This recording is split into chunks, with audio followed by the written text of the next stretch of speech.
All right, we are back. Demo HQ Day here from the Demostack studios and across the world, frankly.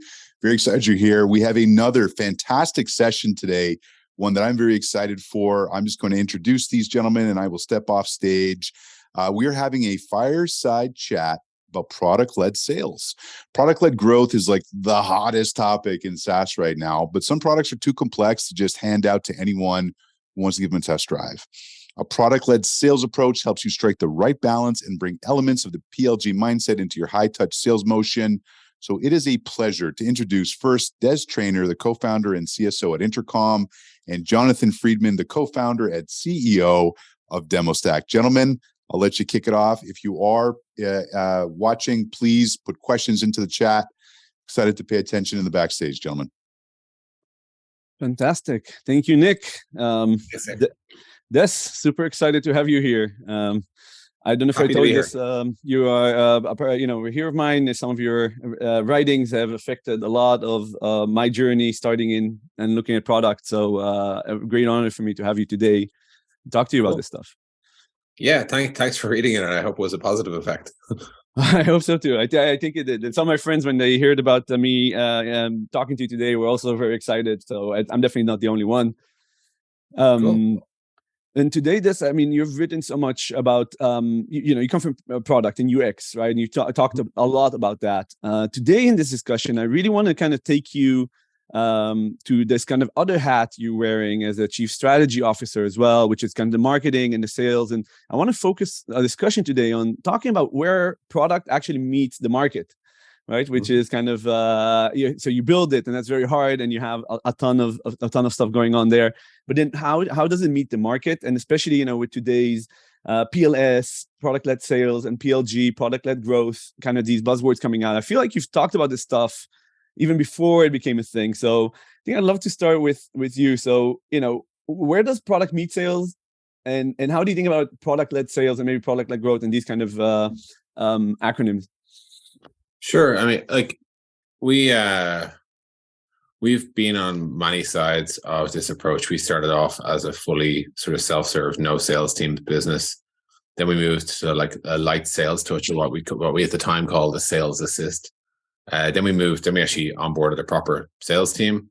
We went quite salesy, and we're actually in the middle of kind of coming back towards being a little bit more like a product-led growth / bottoms-up commercialization is another way we think about it. I think so. To the question of where does product meet sales, I think it really does vary on every single type of product.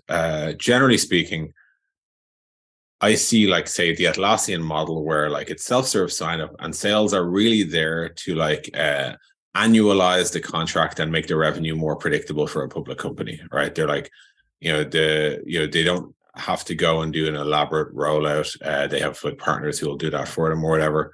The other extreme would be something like Workday, where if you ever want to adopt Workday, you tell them a year in advance and they get time in their calendar. And, over the course of 6 months, you'll end up acquiring the product for about $1 million minimum.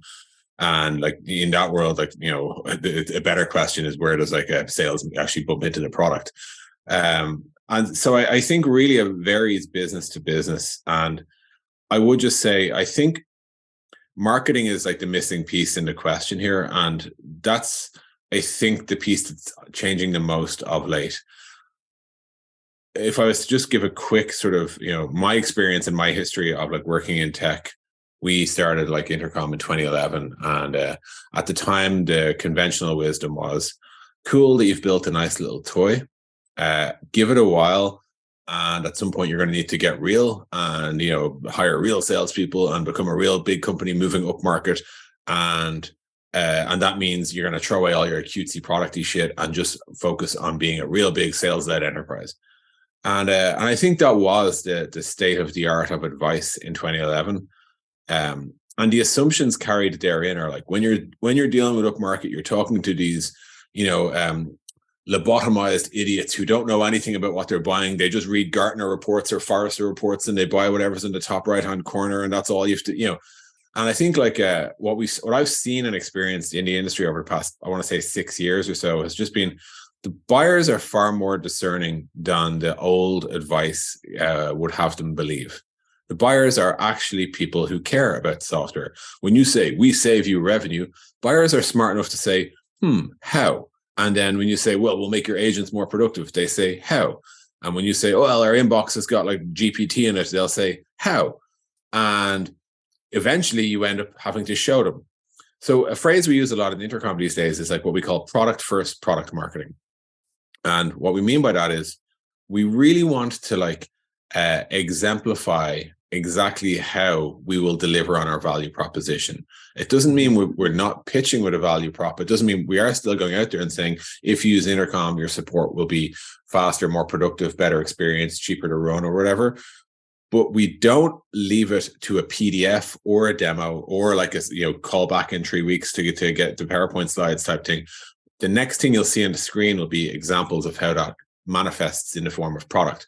And I think that's probably the shift I suspect we're going to see a lot of in B2B and B2C marketing is like, we're going to move away from these big, for a long time, all the upmarket marketing sites were basically big, lofty claim, we'll quadruple your revenue, followed by a row of random logos of companies you've never heard of, and then a pull quote from some individual who's like, well, they sure 4x my revenue, followed by like contact sales. And like you're sitting there going, how do they 4x their revenue? And I think we're going to see a big migration away from that. I think we're going to see a migration, whether it's a PLG or PLS company, we're going to see product marketing that has to do what we would used to hand off to the first part of a sales call. I think we're going to see that emerge in the form of marketing. Mm-hmm. And then I think the downstream effect of that will be the sales folks won't just be saying, here's the feature that you saw on the website in animated form, but they'll be using tools like Demostack to really nail and personalize the actual demo so that it really is contextualized for a Medicare business or for a B2B SaaS business or an airline or whatever. And I think so. I think the standards are like raising up and down the funnel. And I think that's why the quality of the demo really, really matters. I think that's ultimately why I'm excited about Demostack as well.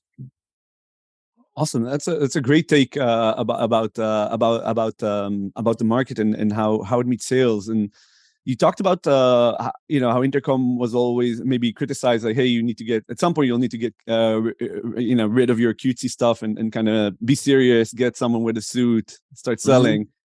Mm-hmm. Do you think like today in today's economy, obviously it's very hard, and it's definitely maybe the end of some golden age of production. Do you think like PLG and PLS is kind of the answer for it? Should anyone building a company today or thinking where to take their company, should they focus on that? Is there a certain DNA change you need to do, or can you take a product and transform it to be PLS or PLG?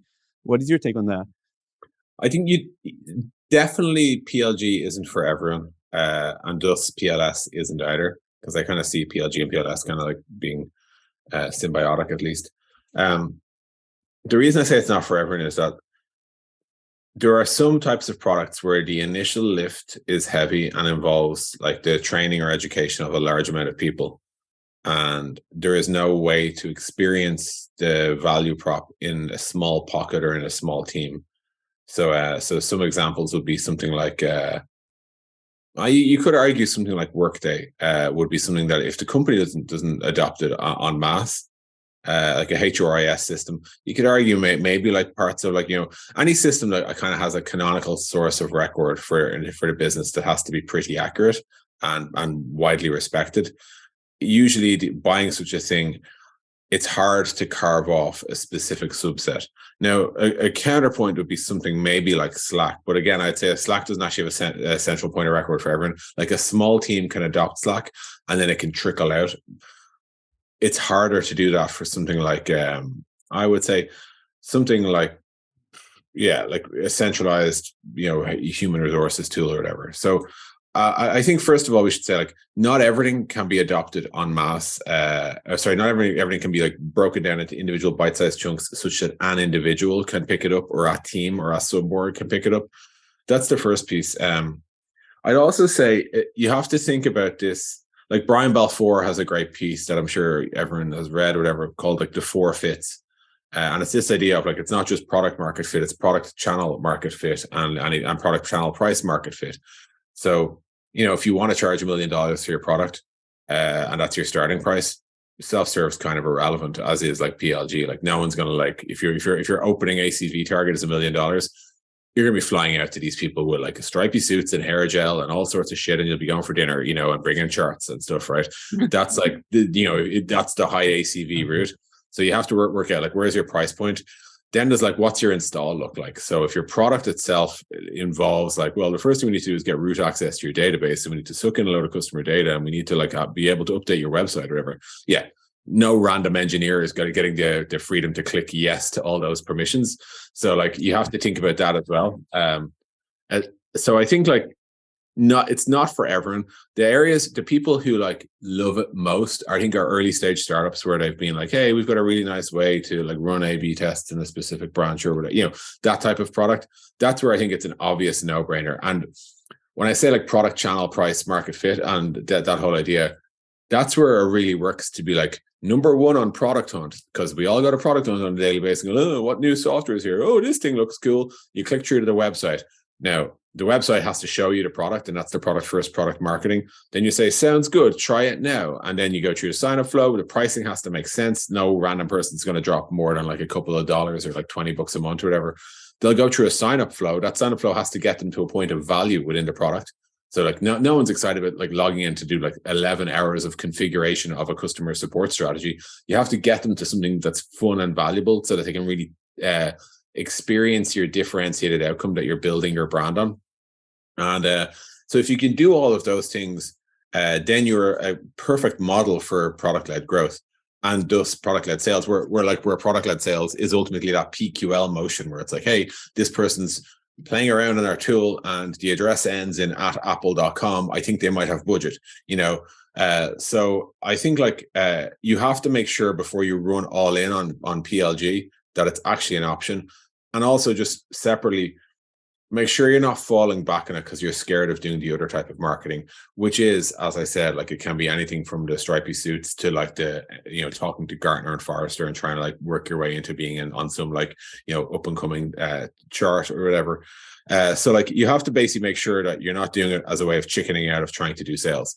Like sometimes sales is the exact right option. And I think a lot of people are like, a lot of like founders in my experience are like, they can be very, scared of the idea of picking up a phone and being like, hey, I'm going to pour my heart and soul into this phone call in the hopes that it's going to persuade you that what I've built and spent most of the best years of my career on is worth it. I'd love to hear your take. And they hear, no thanks, click, right? Like the literal amazing superpower that salespeople have, the thing that blows me away about them is the amount of times they can get pushed back, knocked back, hear no. And it's literally like, let's go again, and it is that resilience is like so damn important. And I think when founders don't have it, I find them immediately going, well, a classic experience I have all the time is some version of, hey, Des, come on my podcast and I'm going to ask you question one. How did Intercom get its first 100 customers or whatever? And I say I spent about 6-8 weeks emailing people, jumping on calls, Skype demos, trying to get 100 people to use Intercom. And they say, is there any quicker way you could have done it? And I say, no. Like, and they're like, oh, well, why didn't you automate the emails? And I'm like, because it's better if you do it one by one, because actually you're trying to sell. Like, I was putting my heart on the line here, and I think like if you're excited about PLG or even PLS because everything else is scary, even though in your heart sales is the right thing to do, that's a bad sign. Anyway, I'll stop there and see where we're going to go next. No, great. You covered a lot of ground here. I have a million follow-up questions, but I think where I want to go with this next is it's kind of you talked about salespeople, and kind of we have a lot of sellers, and we also have a lot of SEs, obviously in this call, and looking here to learn more. And I think you touch upon their role, and especially in the early side, how important it is, but then also how it combined with say Intercom and how you fluctuated between the pieces. So let's talk about focus on PLS here, product-led sales, right? Let's leave the PLG for a second alone. And on product-led sales, how does it impact the role of an AE? You kind of touched upon it a little bit. And then also, how does it affect the sales engineer? And how do they play together in light of a product-led sales motion in a company? How does that work? I can't say I've like the authoritative answer here, but I can tell you exactly what I think has changed and how you react. There are mostly like there's two big shifts. One is you will because you don't get to control the entire world of your customer, because they've basically signed up, unrestricted, unblocked. And assuming you're doing it right, they have kind of like you unlimited access to your best features. Because if you limit it, then like I see this happen a lot. But like a lot of people be like, the PLG folks all go through the free plan, and I'm like, all right, so your strategy is to give the shittest experience possible to your primary sales channel. Is that it? So like you have to actually really roll out the red carpet and be like, hey, this is the best version of acme.com or Demostack or Intercom or whatever. So you're putting them on a pretty powerful plan to let them play around and really like experience the value. Now, there is a role here that I think will become more dominant over the next while for the growth team or whoever owns, say, new product onboarding, like the new user experience. Because oftentimes there will be modes you can put people in, which, like, in Intercom, as a simple example, Intercom only makes sense when there's customers and agents, and otherwise, how do you have a conversation, right? So what we do is we put you in fake mode in our PLG sign up path, so that you can experience what it's like to do customer support inside Intercom without actually having to put us live on your website or whatever, right? So anyway, the reason this matters as it relates to like, the AE role is you have to assume that somebody's already in your product. You have to assume they've already clicked around. They have some awareness of all the features. They might have already started using your product, like as in anger. Like they might have actually, like if you're a project management tool, they might have set up a project and invited their teammates, and they might be actually up and running. They might be in an erroneous state. They might have like mixed up tasks and to-dos and not realized one's supposed to be the other. Or they might have like created sub-projects when they should have created tasks or something. So they might actually be broken in a sense. And your job is to basically articulate, like, to inherit all that context, which wouldn't have existed in the previous world, because they'd be staring at it like, please wait for your salesperson to call us type screen. And in that world, in this world, the AE's job is to understand, like, what is the current state of this customer. So this is where you need a tool. It can be an Intercom, or it could be like a Gainside or whatever. You need something, or June.so or any of those. So one of the tools helps me understand what state this customer is in, or you get like authentication from within your own company to sign in as them and see what they've done so far. But you need to understand where they're at.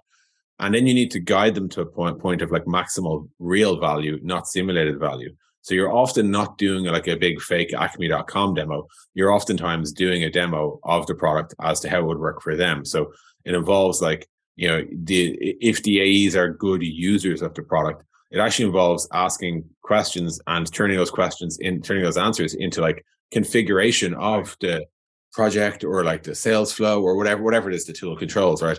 And in that sense, you're trying to make sure that they actually have a real good experience of your product, and don't drown in the complexity that you might otherwise have, because most of our products are big these days, So I think that that's one piece of it. The last thing I'd say is the sales engineer or the success engineer as well, depending on what roles are involved. I think the one area that, like, I see a lot of, like, say, my portfolio, specifically like the companies I've aged invested in, people don't track this concept of like revenue that is being like what I call active revenue, right? So yes, they're paying for 10 seats. How many seats are they using? Yes, they're paying for the Salesforce integration. How much data flows through it? And I think that's like, there's definitely a role for like whoever's in charge of the initial technical setup to make sure that like all of these things are plugged in and wired so that the customer is like using the majority of what is in their contract. And I think there's a connection there between, like, I would say, like the PLG motion, the PLS, the AE, and what actual contracts they ink. Like, as in, I'm selling you 100 seats, or I'm selling you 10 seats with an option to add 90 at the same price, or whatever way you structure those things, whether it's like ramps or clawbacks or whatever. You have to think about that, and then think about what's the sales and success engineer's job, because they have to make sure that revenue is flowing through all of these features. Like, so a real challenge, and I think everyone has gone through a version of this, is when you have a macroeconomic shock like COVID, or like we're going through right now in the market, everyone's looking at their bills, everyone's looking at their receipts, and everyone's seeing, 11 Figma seats. We only have 7 designers. Let's kill the other 4. Do we really need Asana and Basecamp? Let's kill one. Like, you're seeing a lot of that. And I think the people who struggle most here are people who have like what I would call a zombie revenue that's effectively dead, and it'll die the very second someone notices they're paying for it. And I think so all of those things have become, in my opinion, the job of the success team, the sales team, and sales engineering. Set them up well, monitor them. If whatever the AE handover to the ORM is, like, make sure that that's a smooth transition, so that the ORM knows that they're getting a warm, activated sort of contract, so that in a year's time, when they're responsible for like sticking 10 or 20% on top for like NRR expansion or whatever, that they know that they're not working off zero. So anyway, I'll stop there and see where we're going to go next. You said so many interesting things that first zombie revenue stuck with me. That's like a really, really good one. And I think he said, yeah, okay, so a product led sales, so people are in the product using, but this is a big spectrum of what using means. Is there someone in there? Is he playing around? Is he kicking tires? Is there a project really being led? And then even if all that is happening, there's still usage and connectors and the wiring of it. So there's a huge difference between using and using, and you can kind of define that range, and then obviously the role of sales and sales engineering is it's crucial. And I don't sounds like it doesn't eliminate any of that at all. If not, it heightens it and actually it requires more specific work out of them. So that's very, very interesting. Yeah, well, and the reason for that is like, this whole thing started in 2007 with the migration to SaaS. Like the idea that people can cancel anytime, even on our annual contracts, they can cancel any year or whatever. Like we've basically said, like, people are only going to pay for stuff they use, and they'll cancel the first time they notice, and they can. So then, and so that's what's changing in the back half, and then the front half, we're now showing all the product, and like we're giving interactive product demos on websites, and we're doing all of those types of changes to the funnel as well. So what happens in the middle is you're receiving somebody who knows roughly what the product is and does, and has already had a play around with it. So they're not talking to you because they have yet to see the product the way they used to in the old days. And they're going to quit the very second they stop getting value, or they find that they're paying for shit they're not using. So the job of the combined team of AE, SE, or M, and any other roles that might be attached here is to actually take a semi-educated customer through to a point of recurring differentiated value.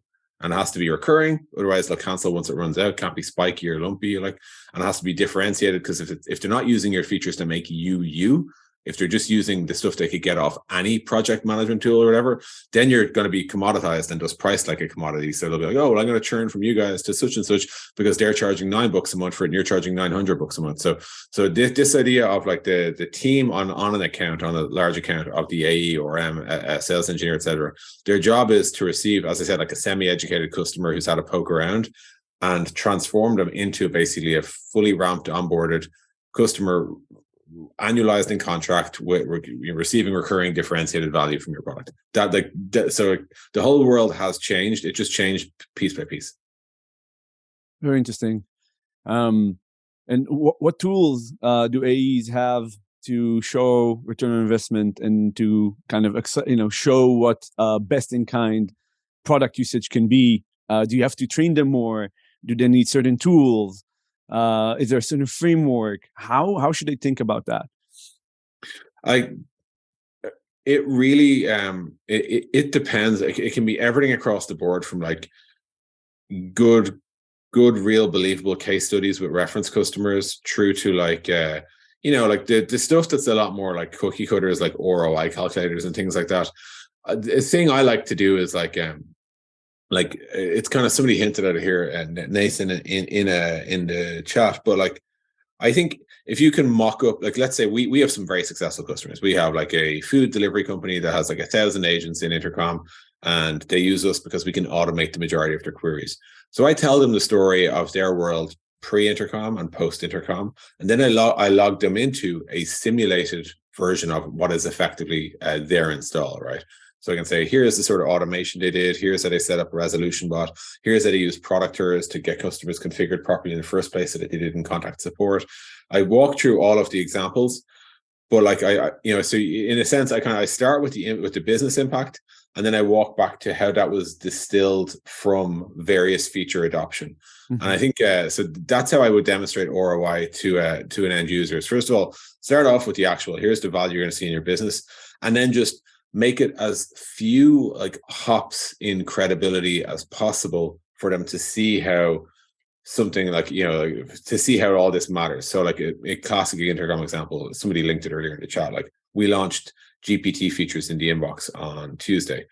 And one of the things we've done there is we've said, right, one of Intercom's ideas is make your agents as productive as possible.